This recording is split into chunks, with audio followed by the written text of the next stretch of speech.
My cell phone had been buzzing relentlessly since early morning. Today was the day of my mother's funeral, a somber occasion that had cast a heavy shadow over my spirit. Despite the early hour, I had been trying to reach my father, who hadn't been answering his phone. As the time for the ceremony drew near, anxiety tightened its grip on me. "Did you get a call from Dad?" I asked my son, Kevin, hoping he might have had better luck. "No luck connecting at all," he replied, shaking his head.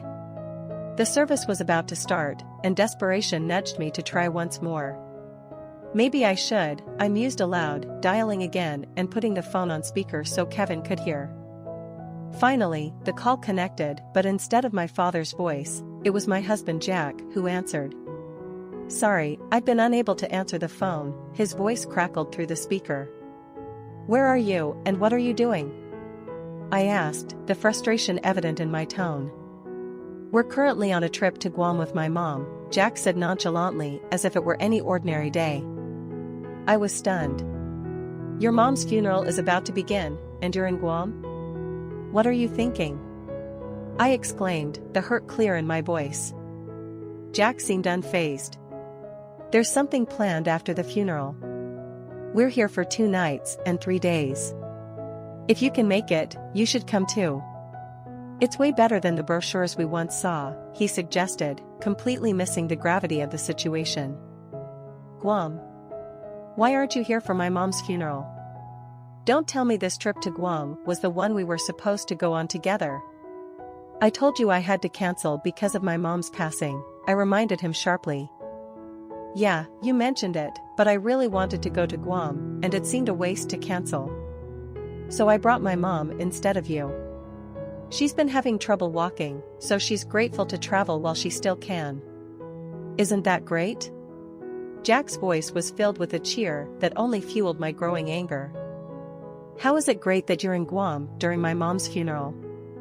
I snapped, incredulous. "I thought about it after your mom passed. I needed to make sure I did right by my mom while she was still here. Live without regrets, you know." His words, meant to be comforting, only deepened the rift between us. "Well, I've used up all my vacation days. I thought it was good timing since I could take bereavement leave," he continued, oblivious to my feelings. "I think this is a gift from your mom, telling me to cherish my own mother," Jack added, and at that, I began to feel silly for even talking to him. Kevin had been speechless from the moment his father mentioned being in Guam, completely dumbfounded. "Well, I'll be back soon then," Jack finally said, as if that settled everything. "Oh, okay," I muttered, completely fed up with my husband. The more we talked, the more tired I felt, so I decided to hang up. But just then, a hand reached out and snatched my smartphone away. In that moment, it felt as though my husband's insensitivity had snuffed out something vital between us. "I'm Ava, a 54-year-old office worker. Kevin, my 26-year-old son, has already found a job and moved out, so it's just me and Jack living together. After finishing raising our child, we were enjoying a quiet life working and spending time together as a couple. But after our son moved out, something significant happened that changed the dynamics of our relationship. Jack and I had fallen into a routine when Kevin was still living with us. He used to head out early, and I often came home late, laden with the responsibilities and pressures that a demanding job entails. Back then, Jack, who was 3 years younger than me and was in his mid-40s at the time, seemed to have endless energy. However, as we transitioned out of those intense child-rearing years, I noticed a shift not only in our routines but in our entire dynamic. I was no longer working as late as I had in my 20s and 30s, and strangely, neither did I question this change. Instead, I was grateful that Jack started taking on more responsibilities around the house, making our life seemingly easier. But about a year after Kevin moved out, Jack dropped a bombshell that shattered this newfound equilibrium. "Ava, I'm sorry, I've been fired from my job," he confessed one evening, his voice barely above a whisper. I was stunned. "Wait, what? Why? What happened?" I managed to ask, my mind racing with confusion and concern. "You know how I've been coming home early lately? It wasn't because work ended early. I was actually skipping work, Jack admitted, avoiding my gaze. Skipped work to the point of getting fired? I echoed, disbelief clouding my voice. Yeah, the company had given me several written warnings to properly do my job, but I thought they couldn't just fire an employee that easily. So, I ignored those warnings, he explained, his voice hollow. And then, skipping work escalated to taking unauthorized absences. But we left the house together, I interjected, trying to make sense of his actions. We did leave together, but I'd killed time at a cafe, did some shopping, you asked for graded lunch, and came back home by noon, he said. Why would you do that? I asked, the hurt and confusion in my voice mirroring the turmoil in my heart. I don't really know. Suddenly, I just lost all motivation for work. The more I thought I needed to get motivated, the less motivated I became, Jack answered quietly, his voice barely audible. As I looked at his face, it was clear he was on the verge of collapse, deeply remorseful about his actions. He didn't understand why this had happened, and neither did I at first. But I had a hunch it was probably burnout. After years of balancing work and family life, it seemed Jack had completely burned out after our child-rearing was done. But there were other worsening factors at play.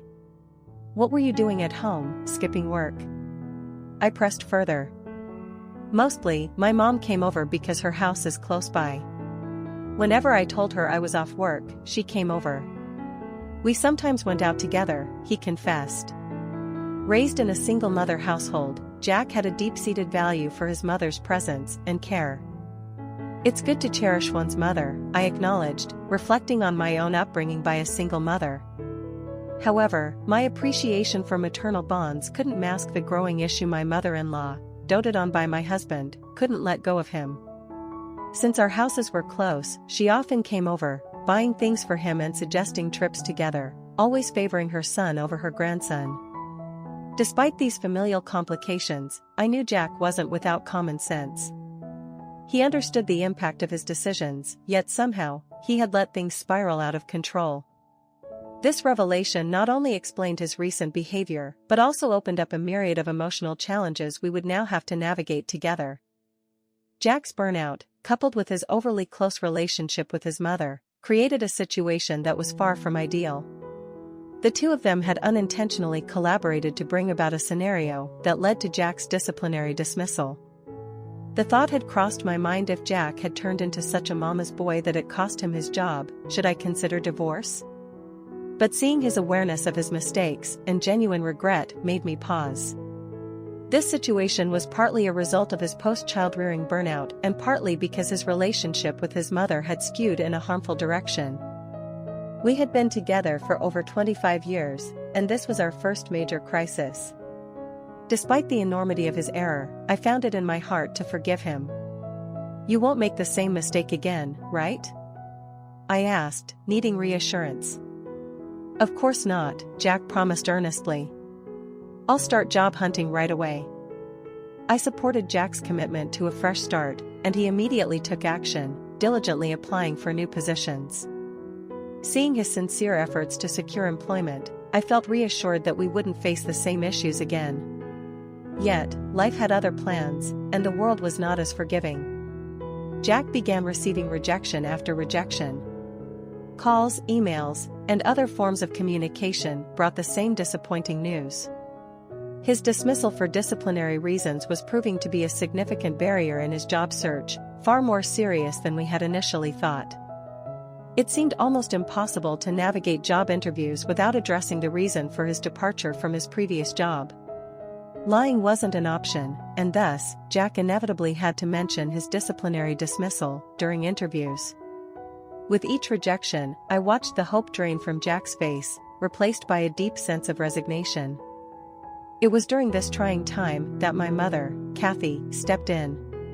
She had always had a soft spot for Jack, perhaps seeing in him the son she never had. "Hello, how's Jack's job hunt going?" she asked during one of her visits, her voice laced with concern. "Same as ever," I replied, trying to keep my voice steady. I thought now that he's serious, he would find a job quickly, but the world isn't that kind. Well, jobs are hard to come by these days, anyway. "What will we do if he can't find anything?" she inquired, her brow furrowed with worry. My heart sank a little more at her question. The truth was, I didn't have a clear answer. The uncertainty of our situation loomed large, casting a shadow over our family's future. As Jack continued to face rejection, the reality of our precarious situation grew starker, and I found myself grappling with a mixture of emotions: regret, concern, and a deep, unwavering love for my husband, who despite everything, was trying his best to right his wrongs. As I worriedly watched Jack slide back into his old habits, I couldn't help but feel a mix of frustration and disappointment. 2 years ago, thanks to my mother Kathy's intervention, Jack had managed to secure a new job despite the looming shadow of his previous dismissal. He was full of eagerness and enthusiasm then, determined to make a fresh start. However, as the initial months of novelty wore off, old patterns began to re-emerge. "Did you skip work again?" I confronted him one evening after noticing some irregularities in his work routine.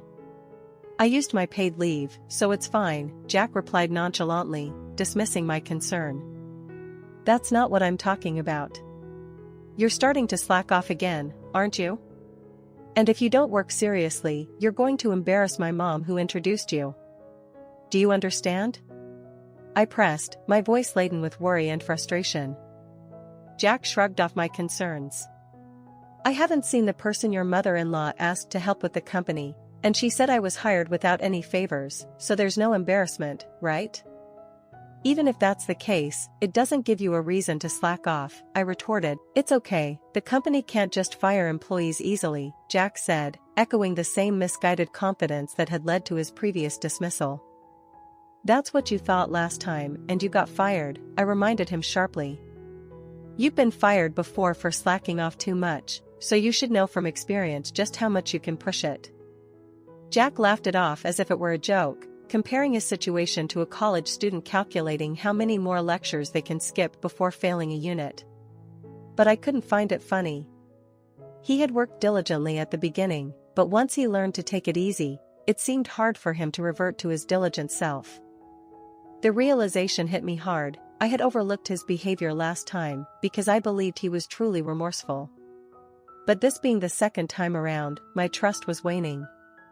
As I pondered over our situation, I wondered how long I could continue supporting Jack's cycles of commitment and negligence. His inability to maintain consistent dedication to his work was not just a personal failing, it was a strain on our relationship and our future stability. The weight of the situation weighed heavily on me. Not only was Jack risking his job again, but he was also putting our financial security at risk. The thought of having to confront these issues again, after thinking they were behind us, was daunting. Yet, I knew something had to change. We couldn't keep going in circles like this. The next steps were unclear, but I knew they involved tough conversations and even tougher decisions about our future together. As I stood in the sterile hospital corridor, the weight of the situation began to truly sink in. The doctors had warned us of my mother's precarious health given her age, and I had rushed to the hospital, my mind swirling with worry and fear. When my husband arrived shortly after, a brief wave of relief washed over me, momentarily calming the storm of my emotions. Perhaps, despite everything, he was here to offer the support I so desperately needed. However, that fleeting moment of reassurance quickly shattered. As I watched my husband's face, the words he muttered under his breath were like a cold splash of reality. "I thought I was getting out of work, but this looks like it's going to be a hassle. What are we going to do about the funeral and all that?" he mused aloud, seemingly oblivious to the insensitivity of his words. I stared at him, disbelief morphing into anger. He was actually simulating the funeral process, while my mother was still fighting for her life, just a few rooms away. If we weren't in a hospital, surrounded by the quiet grief and suffering of others, I would have yelled at him. My anger boiled over as he continued, oblivious to the hurt he was causing. "So, how long is your mom expected to hold on? It's important, right? If the travel dates clash with the funeral, it's going to be a mess." "What's going to be a mess?" I managed to ask, my voice tight with controlled rage. "Well, we'll have to cancel the trip, won't we? I was really looking forward to it. A 2 or 3 day trip should be fine, right? Oh, but if it clashes with the funeral, that won't work. Can't we push the funeral back? The trip was planned first, after all, he rambled on, completely detached from the gravity of our reality. Just go home, I snapped, unable to bear another word. I couldn't stand to hear his self-centered reasoning any longer. I pushed him out of the hospital room, my heart hardening with each step he took away from me. The trip to Guam had been intended as a chance for us to reconnect, a getaway just for the two of us after years of family obligations and recent stresses. It was supposed to be a break, perhaps even a way to reignite Jack's motivation and commitment to his responsibilities. But with my mother's sudden collapse, it was clear that any plans would have to be postponed indefinitely. Yet, my husband seemed undeterred, determined to go on the trip regardless of the circumstances. A week later, my mother passed away. As I dealt with the grief and arrangements, the resolve to divorce Jack solidified in my heart. Once everything with my mom was settled, I knew I needed to make a change. My husband's repeated failures to show empathy and support had eroded what was left of our marriage, and I could no longer envision a future where his presence would bring anything but further pain and resentment. As Kevin guided the elderly visitor and her companion to the front of the venue to offer their flowers early, I returned to the details of the funeral arrangements. There was a lot to manage, and the weight of both my mother's passing and my husband's absence was a heavy load to bear. Despite the chaos, I kept my composure, focusing on honoring my mother in the best possible way. After the elderly person had paid her respects, Kevin came back to my side. Who were those people? I asked him, curious about the visitors who seemed familiar yet distant in my muddled state of grief. That was Mrs. Thompson and her daughter-in-law. Mrs. Thompson was one of Grandma's oldest friends. They used to volunteer together at the community center, Kevin explained, helping me place the face with a flood of memories of my mother's active and caring life. Ah, Mrs. Thompson, I murmured, remembering how my mother had spoken fondly of their times together, her stories peppered with laughter and little acts of kindness that painted a vivid picture of their friendship. The preparations for the funeral continued, and as guests began to arrive, the absence of my husband grew more pronounced. It was one thing for him to avoid the organizational efforts and quite another to not be present to support his wife and son during such a critical time. His lack of presence was felt not just by me, but by others who whispered their concerns and disappointment. As I circulated among the guests, offering and receiving condolences, the reality of my situation became ever clearer. My mother had always been the glue in our family, her gentle strength and unselfish demeanor a stark contrast to the path my husband had chosen.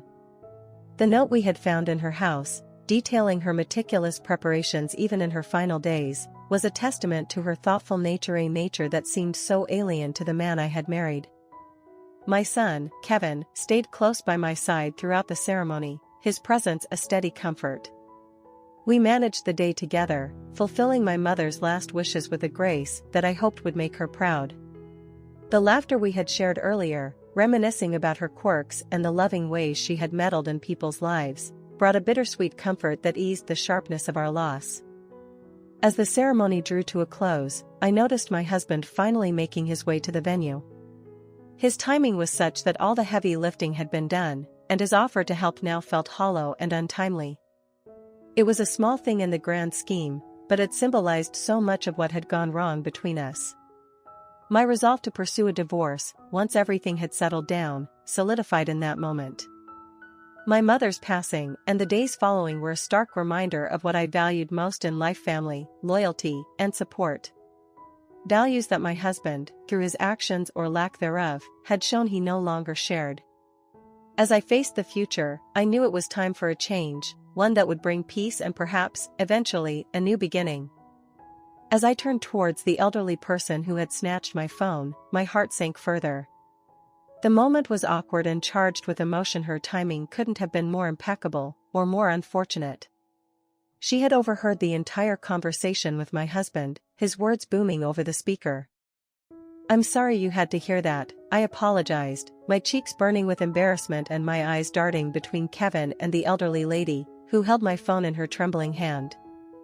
"It's all right, dear," she responded with a gentle nod, her expression one of understanding rather than judgment. "Who's there? Is someone else there?"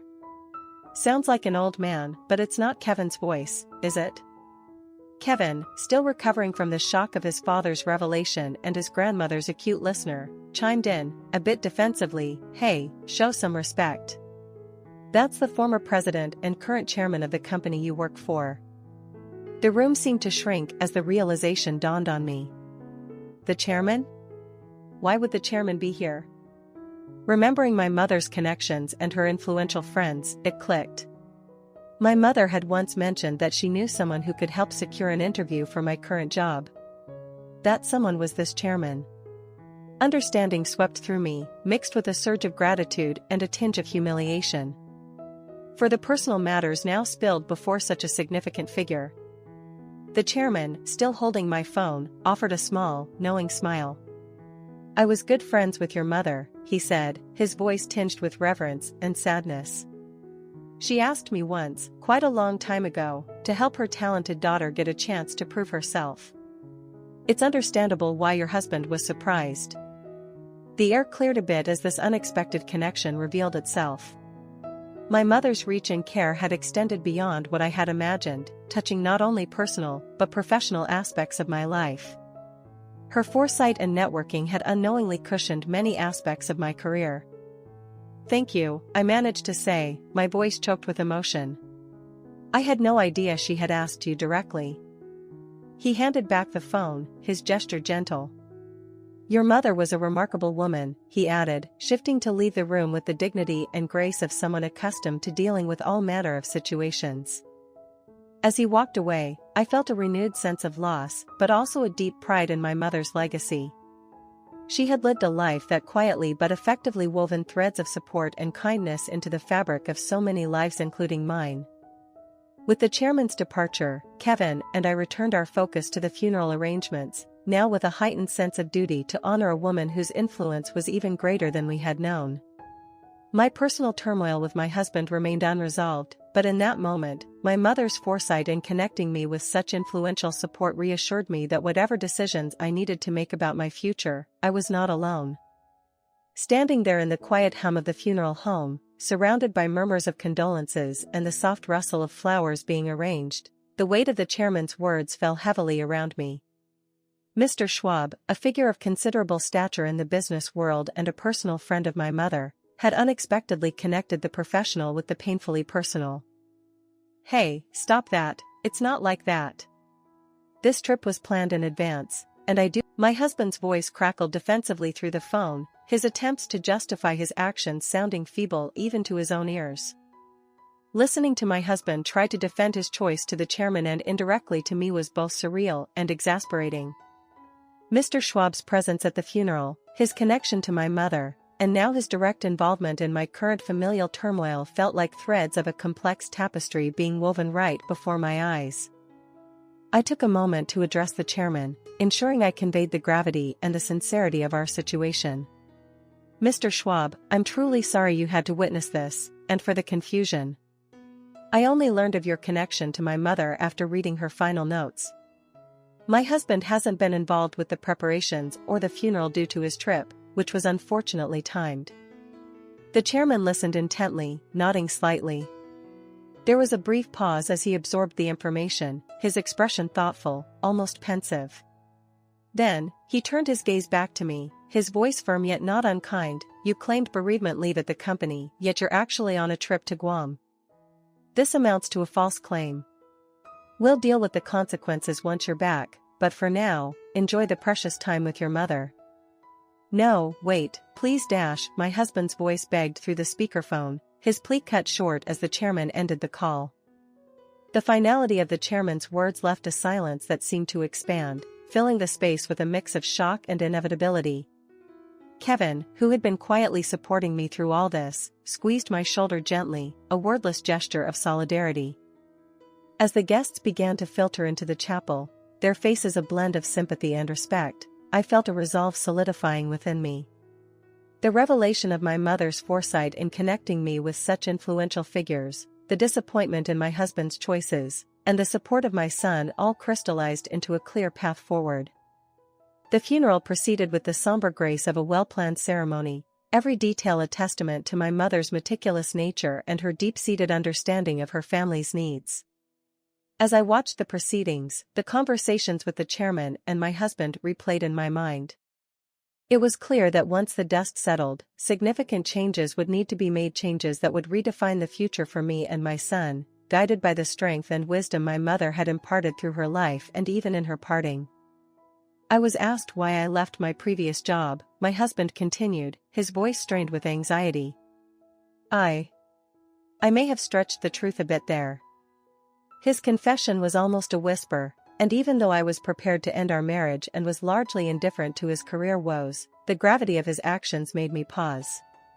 This wasn't just about our failed relationship now, it was about the integrity he had compromised, which could have broader implications, especially since my mother had been involved in securing his position. "What do you mean, stretch the truth?"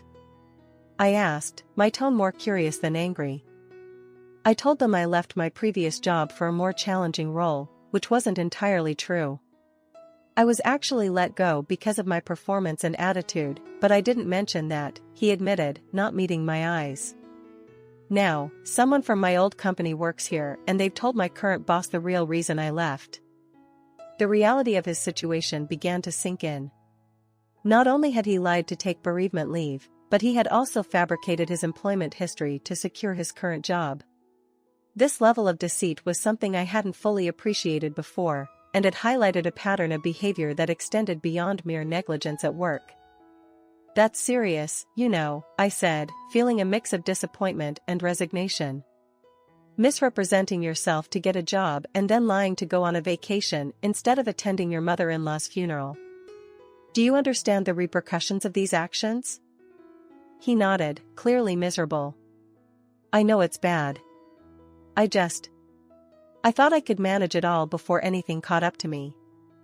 His admission was a small solace, but it did nothing to repair the damage done to his career or our marriage. "And now you might be fired again," I concluded, the statement hanging in the air between us like a heavy fog. "Yes, and if they do fire me, I'm not sure what I'll do. No one will want to hire someone with a record of being dismissed for misconduct twice," he said, the fear evident in his voice. The conversation shifted my perspective slightly. While I was resolute in my decision to divorce, I couldn't ignore the part of me that ached for the mess he had created for himself. It was a reminder of the man I had once loved, flawed and now faltering under the weight of his own poor decisions. "Look, we'll handle the divorce separately," I said, trying to compartmentalize the issues. "Right now, you need to focus on what you're going to say to your employer. Be honest with them about everything. It's your best chance at mitigating the consequences." He nodded, taking a deep breath. "Thank you," he murmured, a mix of gratitude and relief in his voice, perhaps for the small shred of support I was willing to offer amidst the wreckage. As I left our house that day, with a few personal belongings and a heart heavy with a mixture of relief and sorrow, I realized that this was likely the last meaningful interaction we would have. Whatever lay ahead for him was his to resolve, and for me, it was a new beginning, free from the deceit and disappointments of the past. Living at my parents' house post-divorce provided me with the stability and reflection I needed to rebuild my life without my ex-husband. The quietness of the house, once filled with the bustling energy of family life, now echoed with the gentle, steady rhythm of my own routine. I contacted the chairman shortly after moving back, feeling it necessary to extend my apologies for the unforeseen complications my ex-husband had caused within his company. The chairman, ever gracious, reassured me during our conversation. "I was the one who asked the company to interview your ex-husband," he reminded me gently. "The company also has a responsibility for failing to properly assess his character. I'm sorry that this oversight caused you such personal and professional discomfort." His words were a balm, easing some of the residual guilt and embarrassment I carried. It was a complex closure to a chapter filled with both love and profound disappointment. His apology, while unexpected, underscored a shared understanding of human imperfections and corporate accountability. In my mid-50s now, the prospect of remarrying doesn't entice me. I found a contentment in my independence that I hadn't fully appreciated during the years of my marriage. The idea of working until retirement, enjoying my hobbies, and perhaps eventually relishing the joys of being a grandmother seems fulfilling. My son's current relationship brings me a quiet hope. He hasn't spoken much about it, but the occasional mentions and the smile that lights up his face when he does offer me a glimpse into his happiness. The thought of meeting my grandchildren one day adds a sweet layer of anticipation to my future plans. I look forward to those moments, to supporting my son as he perhaps starts his own family, offering him the same steadfast love my parents gave me through all the tumult of my marriage and divorce. As I adjust to this new phase of life, I've taken to spending more time in the community, engaging in volunteer work, and occasionally catching up with old friends. These activities not only fill my days, but also provide a sense of purpose and connection that was somewhat dulled during the latter years of my marriage. Reflecting on the past, I recognize the growth that has come from navigating such profound challenges. The journey was fraught with hardships, yes, but also with lessons that have sculpted me into a more resilient and empathetic person. As I move forward, embracing the tranquility of my current life and the potential joys of future family gatherings, I carry with me a renewed spirit, ready to